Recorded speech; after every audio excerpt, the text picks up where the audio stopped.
Thank you for joining us for another episode of That Solo Life, the podcast for PR pros and marketers who work for themselves. People like me, Michelle Kane with Voice Matters, and I am joined by my wonderful co host, Karen Swim of Solo PR Pro. Hi, Karen, how are you? I'm doing great, Michelle. How are you Oh, doing? I'm doing really well, thank you. I can't complain because no one wants to hear it anyway, but I'm bummed. There you have it. I think that we're all in that same boat. We actually all could complain, probably, judging by the way 2024 starting off. Not Yeah, nice, 24. no, Not no. nice. It's being a little rude. Maybe it'll start rude and end nice. Who knows? But speaking of not being okay, we want to talk a little bit about the PR panic that we've seen and felt in the air. I mean, there's been a ton of uncertainty as the years go on. The pandemic, just our sources diminishing, our media pitching being so much more difficult. Um, on an ever increasing pace. And there was an article in Axios recently that sort of speaks to that, but it sort of speaks to an overall theme of the pivot, right? Of Yeah. pivoting to something new. That the Axios piece specifically was speaking about the rise of challenger firms, how much of the top talent is leaving the larger PR agencies and either striking out on their own or forming smaller concerns, which, gosh, that sounds so familiar. Is there a model about that, about being a solo PR pro? So, if you're listening to this as a solo, you're like, I've already done that. Yeah. But it's just interesting to note for sure. Yeah. I think what's also not in that particular piece that we are definitely seeing a lot of is that we're seeing PR people as well as the media pivot their careers in different ways. So we're seeing, PR people turn away from delivering PR services to serving the PR industry. So we've seen all kinds of like PR cells agencies pop up. We're seeing paid media services. We're seeing people start news wires or database companies, or they're coaching, they're doing something adjacent to PR, but not doing PR. And it's, when you really think about it, because it can be a little bit disconcerting when you are bombarded with all of these changes. And you're also bombarded on a personal basis with how these changes are impacting your day to day job. The Yeah. traditional job market has been tumultuous Yes. since the pandemic. And so it tracks that we're seeing some of that chaos impact the PR industry. And, let us not forget, unfortunately, that the industry at large for so many years has been driven by traditional PR services, meaning you're in house or it's a big agency. So that chaos now in the broader workforce market is really coming home to roost for PR people. And, automation has kicked it into a whole different gear.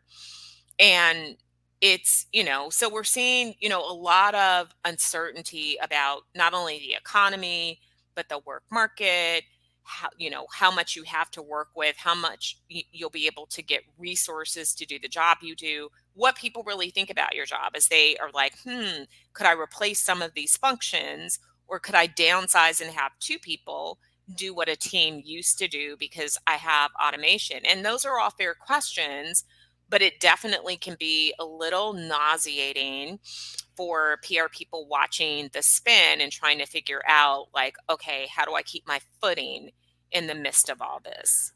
Right. Right. And it can be, very disconcerting and disturbing. I mean, the look, we know that traditional outlets have been losing advertising dollars for years just because of the way we're consuming our media is changing. I mean, that's a given. And I think a lot of it is partly due to that change outpacing the juggernaut of the industry as a whole being able to make up for that. Right. So, seeing something like unfortunately, the entire Sports Illustrated staff just be obliterated is jarring because Sports Illustrated has been such a part of our pop culture or our culture, cultural psyche for so long. And it's like, whoa, what? What's happening? So just at that base level, it's very, very disturbing. But when you kind of sit with it for a while, you think, well, I guess it kind of makes sense in a way. So how can we best position our businesses to deal with that? And Yeah. yeah, These are great questions, and you're right. It's yeah, some of those old institutions, trusted institutions, are falling. And so here's the reality. Yes, things are changing. Yes, jobs will go away. Yes, some people will lose clients. And yes, there may be fewer jobs in certain sectors. That's reality. But let us not forget that that has always been reality, right, period. Some jobs have gone away and new jobs emerge. And so, for the solo PR pro, what I would encourage us all to do is to look up from our to do list and really do some future proofing of our business. Instead of being caught in the tailwind of what's happening right now, look ahead to where because I believe that we all are equipped with the knowledge of being able to look out into the future and say, this is where I think things are going. hmm, And so I think it's important to do a little of that reflection and to think about what you're seeing in your business, what trends you're seeing, and what you believe lies ahead and preparing for that. So, right now, you should already be working on having a business for 2027, not just yeah, on what's happening in 2024, because this is all going to settle out, but what's going to remain standing? And right, here's the thing: within these dark times and within these times of crisis and chaos, there is something called opportunity. And economists understand this very well. There's opportunity. So look at the problems that you believe will exist and start to work on how can I solve those things instead of getting caught up in the now. And for the now, the way that you manage it is you do what you know are the right things. yeah, So you build in some of that innovation, but you also make sure that you are not being seen as someone who's just a tactician. If right, people see you as just somebody who gets media hits, then you're not going to be okay in the short term.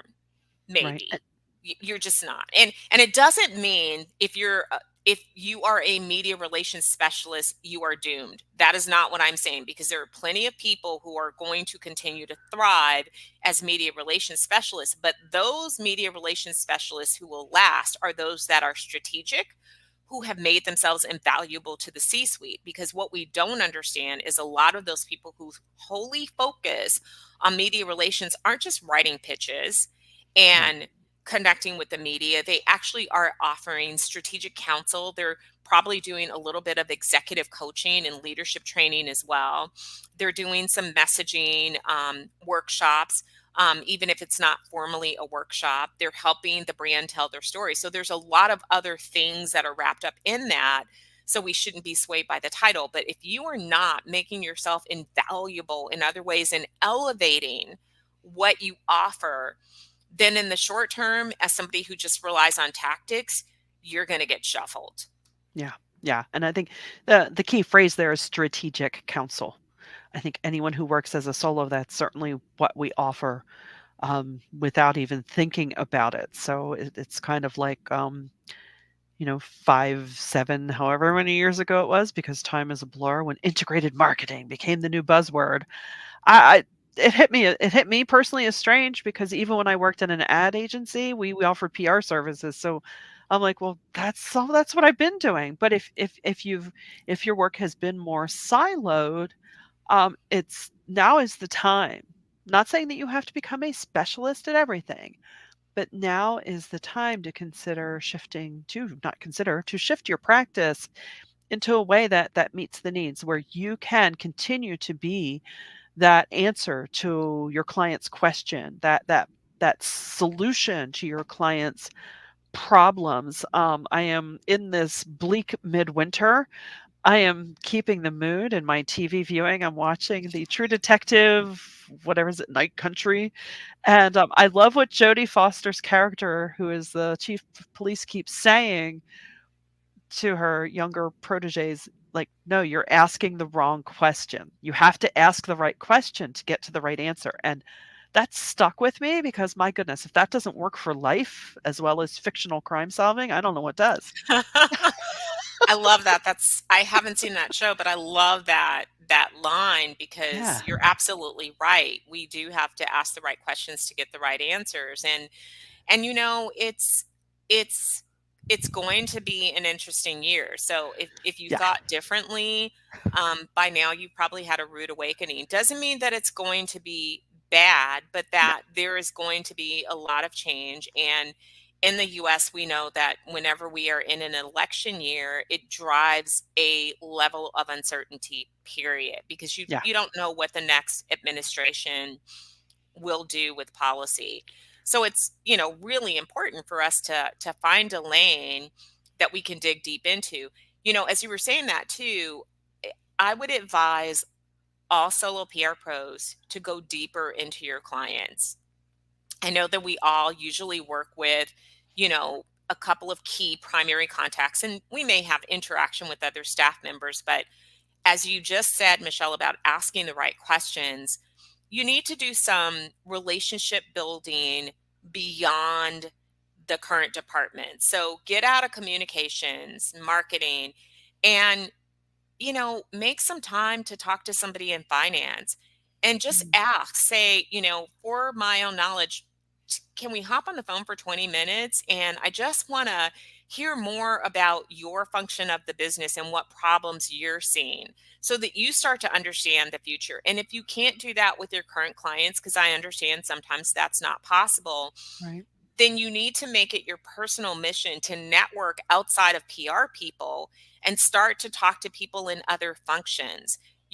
There are plenty of ways to do that. You can attend virtually webinars that are geared to other job functions to learn about what they're seeing and the challenges they're facing, because the more that you understand business at large, the yeah. better equipped you are to begin asking different questions to get the right answers that are going to carry you through not only this year, but the next several years. That is so true, and, I did see something recently, of course, by the time this hits, it won't be so recent, but I was checking, what the muckety mucks at the Davos meetings were saying, and they Yeah. actually had a fairly bright outlook for '24. So amidst all this uncertainty, we're certainly not saying that the sky is falling, and they also noted that, which was a bit, satisfying to me to see that, yes, we like AI, but they're not as gung ho as everyone's like, we're just going to use it for everything and it's going to be fine. These leaders and decision makers are saying, yes, we like it, but we realize that it has its limits. So the sky is not falling, solos, but my goodness, there are opportunities out there for us to pursue, which is a wonderful thing. And that's the wonderful thing about being a solo. It is. And honestly, if you feel like your head is spinning, you're not alone. No, I'm going to be 100% transparent and tell you that I have those days where I think I'm over all of this. Can I just retire right now and not care about any of this? So it can be exhausting to try to keep up and to continue to try and innovate and, right. recreate your workflow and stay ahead of things. Which is why you should definitely plug into our community if you're a communicator, Yeah. either in a small in house team or functioning as a solo or micro agency. Go to soloprpro.com, and on our homepage, you'll see a join now button. And we encourage you to connect up with us because life is definitely a lot better when you have a room full of colleagues, a virtual room full of colleagues that understand what you're going through and can offer useful advice. They will make you smarter, and they will help you, remember how smart you are, Yes. and so many times they will talk you off the ledge because they have me. That's I can give that unvarnished And vouch we for all those need facts. that. We all need that. I'm sorry we have, and we're all hitting that ledge a little kind of frequently these days. Yeah, right? It's like, oh, because yeah, even though you work for yourself, it doesn't mean that you should do it alone. So we Like hope 100%. Yeah. Well, we hope this time together has been helpful for you. It's always helpful for us, even as we record these episodes. So please do go over to soloprpro.com, check it out, see if it's for you. I think it will be. And please share this around if you found the content of value. We would really appreciate that. And until next time, thank you for listening to That Solo Life.